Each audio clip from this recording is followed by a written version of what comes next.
Welcome back to my channel. কেমন আছেন সবাই? আশা করছি সকলে খুব ভালো আছেন, আর আমিও বেশ ভালো আছি।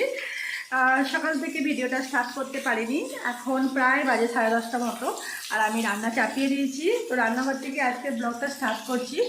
আই হোপ যে আজকের ব্লগটা আপনাদের খুব ভালো লাগবে। একদিকে ভাত চাপিয়ে দিয়েছি, আর একদিকে হচ্ছে যে শুক্তো হবে। এই যে শুক্তোর সব আনাজ কেটে নিয়েছি।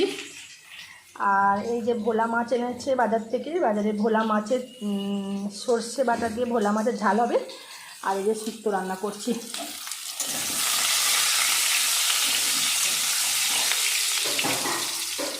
নতুন আলুর শুক্তো করছি।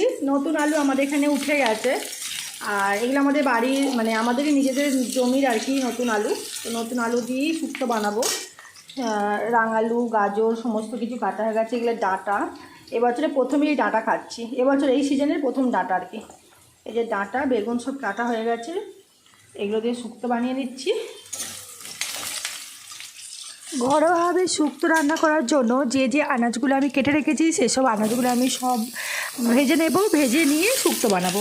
আর শুক্তো বানানোর রেসিপিটা আপনাদের সঙ্গে শেয়ার করে উঠতে পারিনি। আসলে শুক্তো বানানোর রেসিপিটা আমি সব ভেজে টেজে দিয়েছি, আর দিদিভাই রান্নাটা করেছিল, আর আমি সেই সময় রিক্সোনাকে খাওয়াতে গিয়েছিলাম, সেই জন্য শুক্তো রান্নার রেসিপিটা আপনাদের সঙ্গে আজকে শেয়ার করে উঠতে পারলাম না। পরে অবশ্যই একদিন নিশ্চয়ই আপনাদের সঙ্গে শেয়ার করব। আর এখানে যেহেতু ভোলা মাছ এনেছে, লাল ভোলা, আর ভোলা মাছগুলো খুবই ছোটো ছোটো, আর এই ভোলা মাছগুলো আমি ভেজে নিচ্ছি।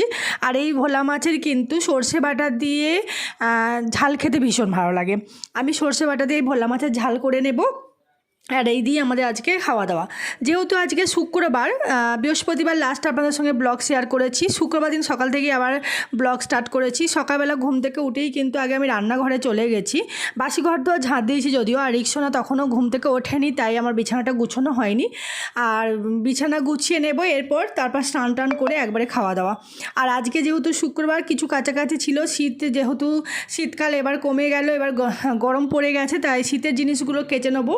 সব শীতের জিনিসগুলো কাছাকাছি করে নিয়ে তারপর চান টান করে খাওয়া দাওয়া।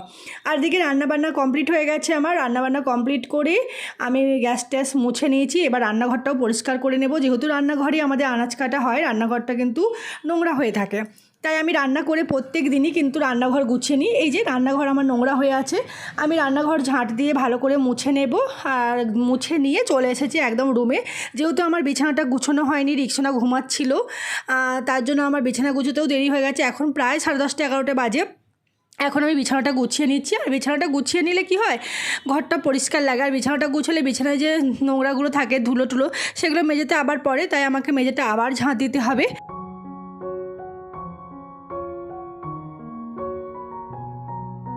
যেহেতু বাবু এখনও অনেকটাই ছোট, তাই বিছানায় টয়লেটও করে ফেলে, যার জন্য আমাকে অয়েল ক্লথ পাততে হয়, আর সেই অয়েল ক্লথও গুছিয়ে নিতে হচ্ছে। আমি প্যাম্পাস ইউজ করি, কিন্তু সবসময় করি না। প্যাম্পাস ইউজ করাটা প্রতিদিন ভালোও নয়। আসলে আর গ্রামে ঘরের দিকে এত প্যাম্পাস ইউজ করেও না, আমি নিজেও পছন্দ করি না, তাই জন্য প্যাম্পাসটা একমাত্র আমি শীতকালেই ব্যবহার করি, গ্রীষ্মকালে না। তো যাই হোক, এখানে কিন্তু আমরা যেহেতু এখনও খুব একটা গরম পড়েনি, হালকা হালকা ঠান্ডা আছে, তাই একটা কাঁথাও গায়ে দিতে হয়, আর সেই কাঁথাটাও গুছিয়ে নিচ্ছি। এবার বিছানাটা গুছিয়ে নেব। আর রান্নাবান্না তো সব হয়ে গেছে, আর একটু কিছু কাছাকাছি আছে, সেই কাছাকাছিগুলো করে নেব। যেহেতু শীতকাল পেরিয়ে গিয়ে এবার গ্রীষ্মকাল পড়ছে, তাই শীতের জিনিসগুলো সব কাছাকাছি করে আবার যেরকম আলমারিতে থাকে সেরকম আলমারিতে গুছিয়ে রাখতে হবে। তো যাই হোক, এবার বিছানাটা আমি টান টান করে গুছিয়ে নিচ্ছি।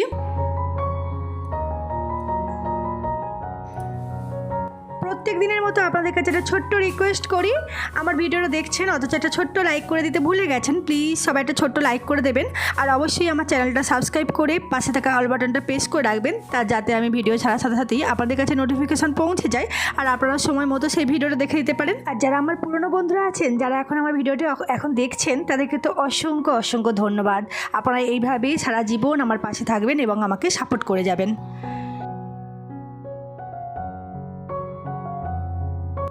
আমাদের মেয়েদের সারাদিনের সংসারে অনেক কাজ থাকে, সব কাজ হয়তো আপনাদের সঙ্গে শেয়ার করে উঠতে পারি না, আর সব কাজ শেয়ার করা সম্ভবও না। এত কাজ থাকে, সেই সব কাজ সারাদিনে মেয়েদেরকেই করতে হয়, মেয়েদের কাজ তো মেয়েদেরকেই করতে হবে। তো যাই হোক, সমস্ত কাজ কমপ্লিট করা হয়ে গেছে আমার। এবার স্নান টান করতে চলে যাব, আর কাছাকাছি করে ছাদে কিছু জামা কাপড় মেলে দিতেও চলে যাব।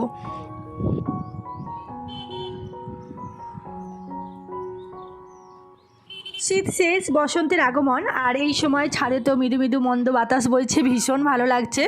আর এই সময়টাই কিন্তু সর্দি কাশি বেশি হয়, এমনকি অন্যান্য যে রোগের প্রকোপ এই সময় একটু বেশিই থাকে। তাই সবাইকে বলবো সাবধানে থাকবেন, নিজেদের যত্ন নেবেন, এই সময় হেলদি খাবার খাওয়া উচিত।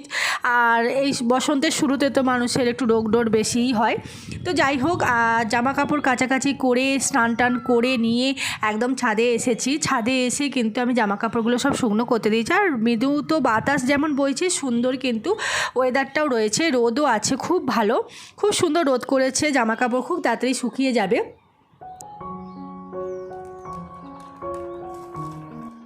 স্নান টান করে ঠাকুরকে সেবা টেবা দিয়ে একদম চলে এসেছি নিচে। আর এসেই দেখুন আমি কিন্তু থালি সাজিয়ে ভাত বেড়ে ফেলেছি, আসলে এবার খাবার পালা। তো আজকের মতো ভিডিওটা আমি এখানেই শেষ করছি। ততক্ষণ আপনারা সুস্থ থাকবেন, ভালো থাকবেন, দেখা হবে নেক্সট কোনো ভিডিওতে।